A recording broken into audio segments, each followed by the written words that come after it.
Hello tout le monde, j'espère que vous allez bien et bon retour sur la chaîne. Alors cet nouvel épisode de Adulting 101, avec l'accent, il faut le faire avec l'accent sinon ça le fait pas.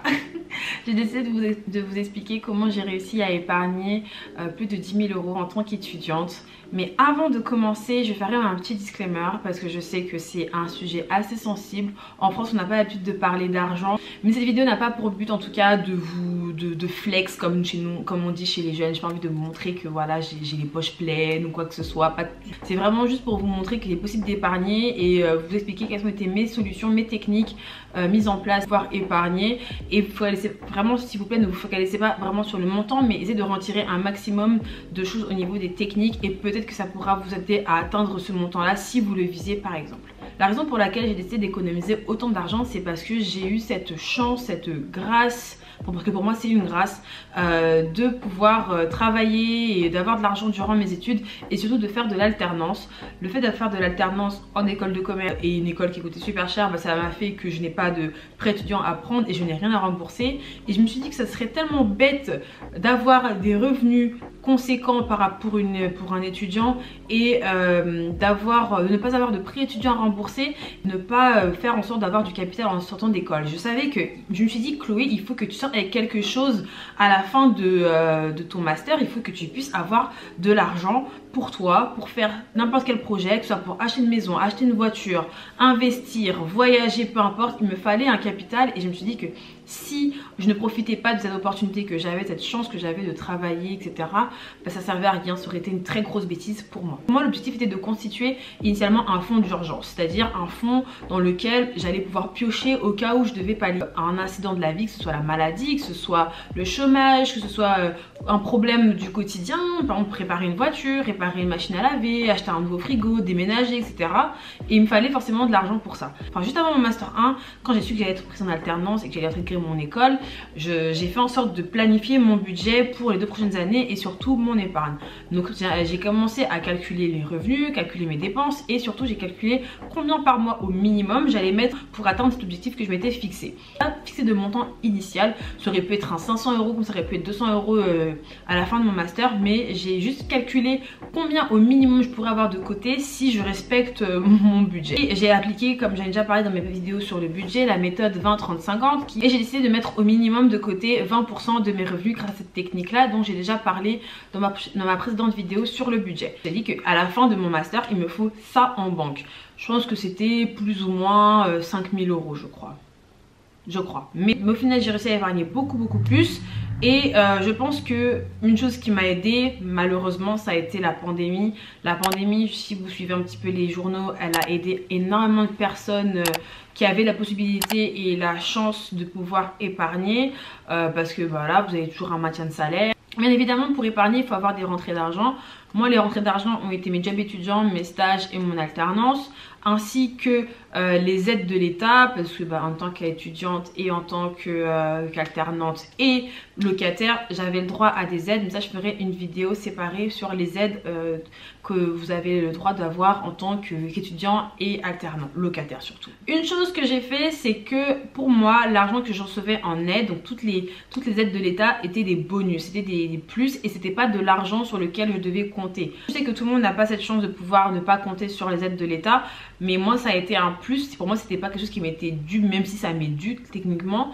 Je vivais sur mon salaire et tout le reste que j'avais en surplus je le mettais de côté. On connaît, il suffit que la CAF ou que Pôle emploi ou je ne sais pas vous donne de l'argent par erreur et on va vous demander de rembourser des sommes. Enfin je savais que c'était pas de l'argent qui était sûr, donc je me suis basée uniquement sur mon salaire d'alternante pour pouvoir planifier toutes mes dépenses et surtout mon épargne. Au niveau de mes calculs, quand je préparais mon budget, je me suis rendu compte que j'avais de la chance en fait de vivre en province parce que le niveau des loyers, comme j'avais mon appartement, au niveau des loyers je payais 2 fois moins ce que j'aurais pu payer sur Paris.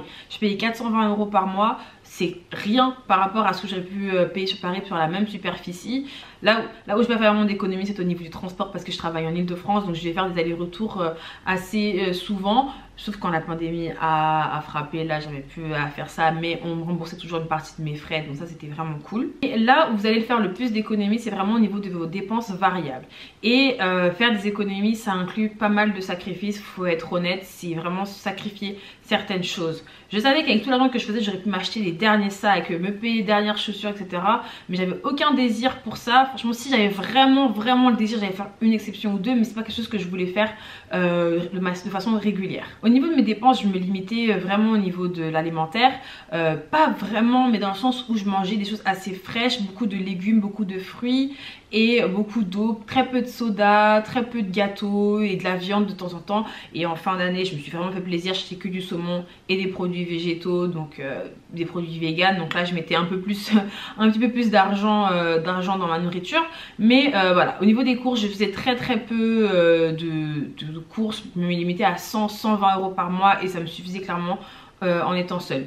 Aussi, j'ai pu économiser au niveau de la nourriture grâce à mes parents, merci papa, maman, simplement parce qu'il y a certaines choses que ma mère achetait en gros et que je pouvais récupérer par-ci par-là. Donc à chaque fois que je venais chez mes parents pour leur rendre visite, je faisais en sorte de prendre un peu de riz, 2 kilos de riz, un peu de viande, etc. Enfin des choses que naturellement je n'irais pas acheter pour respecter mon budget.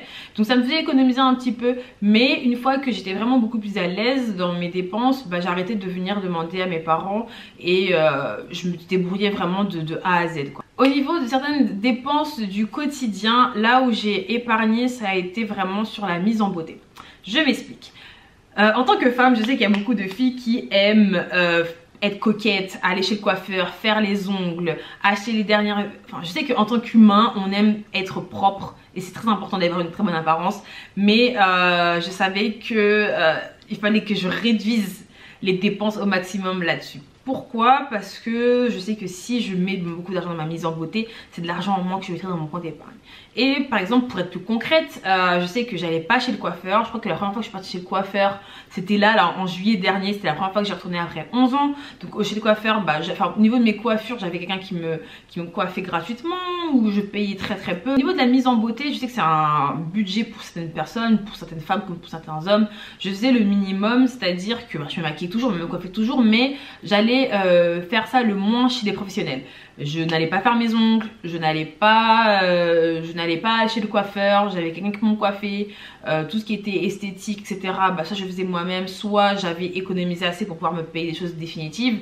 Enfin bref, j'essaie de limiter un maximum les dépenses au niveau de la beauté parce que je sais que c'est beaucoup d'argent. Au niveau des habits, je sais qu'on est dans une ère de fast fashion et que on veut acheter à chaque fois le dernier t-shirt, la dernière chaussure, le dernier sac. Personnellement, je ne suis pas une très grande dépensière en vêtements. J'ai recommencé à acheter beaucoup de vêtements, j'ai recommencé à acheter des vêtements, mais je préfère acheter de la qualité que de la quantité. Quand je pars en vacances aussi, je fais pas énormément de shopping pour mes vacances parce que je trouve que c'est une perte d'argent. C'est une perte d'argent. Enfin, si j'ai vraiment ce désir de faire ça, je le ferai, mais c'est pas quelque chose que je ferai automatiquement. Je vais pas acheter, je sais que beaucoup de gens font ça maintenant, on le fait tous plus ou moins, on porte une tenue, on la poste sur Instagram et il y a moyen qu'on la reporte plus jamais et je trouvais ça pas productif. Donc j'achetais pas des vêtements tout le temps. Si j'ai une robe et que je dois la porter à 2 fêtes différentes, d'une façon différente, je vais le faire quoi, mais je vais pas acheter des vêtements tout le temps et je pense que là surtout j'ai économisé. Et au niveau de ma garde-robe, je suis assez basique, hein. Je porte des couleurs neutres, j'ai pas besoin d'acheter des trucs tout le temps, enfin je suis très basique quoi. Donc ça c'est cool, mais bon ça va changer parce que je suis en train de grandir, je suis en train de devenir une adulte, donc il faut que je change à ce niveau là. Où est-ce que j'ai encore économisé? Moi ce que j'aime personnellement, j'aime dépenser dans tout ce qui est expérience, donc voyage ou restaurant un petit peu atypique ou expérience de champagne, de machin, ça c'est dans quoi j'aime dépenser. Mais je dépense pas dans le matériel, etc.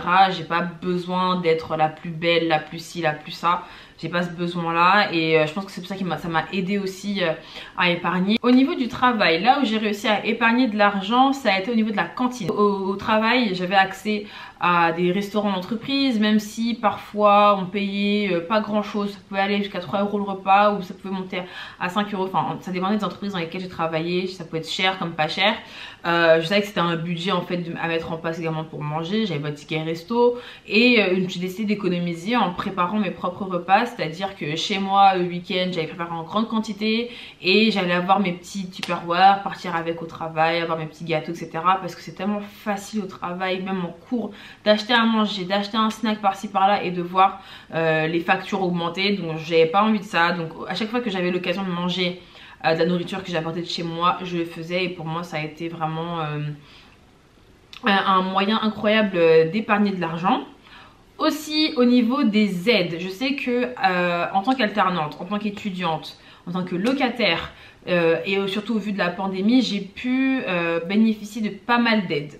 J'ai pu bénéficier de pas mal de petites choses et au lieu de dépenser cet argent-là comme je le voulais, que ce soit dans les vêtements, dans les voyages, dans les sacs, les machins, je l'ai mis de côté. Franchement, j'ai oublié cet argent-là.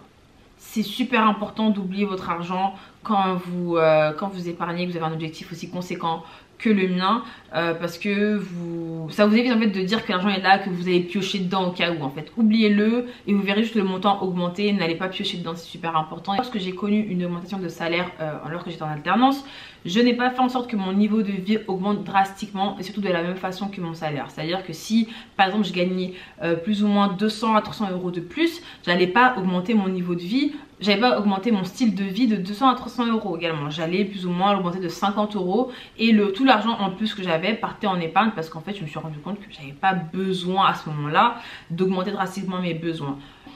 La pandémie, moi, elle m'a aidée parce que forcément les seules dépenses qui me restaient à faire c'était l'alimentaire et potentiellement les hausses de factures d'électricité.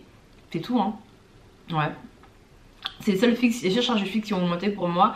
Et vu que on sortait pas, il n'y avait pas d'activité, il n'y avait pas de choses plus... Il n'y avait pas de shopping à faire, forcément j'ai épargné beaucoup d'argent sur ce point là. Dès que vous avez vos salaires, payez-vous en premier parce que vous allez travailler et vous devrez vous payer en premier. Si vous avez l'occasion et la chance de pouvoir mettre 20% à chaque fois, mettez 20%, mettez plus si vous pouvez. Mais si vous n'y arrivez pas, commencez avec des petits montants comme 10, 15, 20 euros par mois.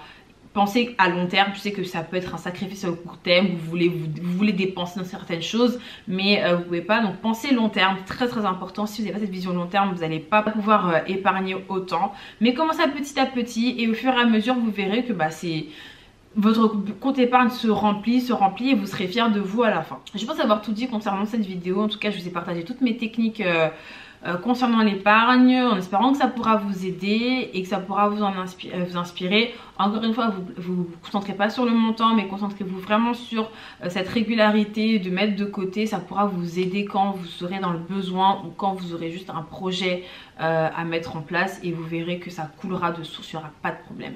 J'espère que ça marchera pour vous. Merci d'avoir regardé cette vidéo et je vous dis à la prochaine. Mouah.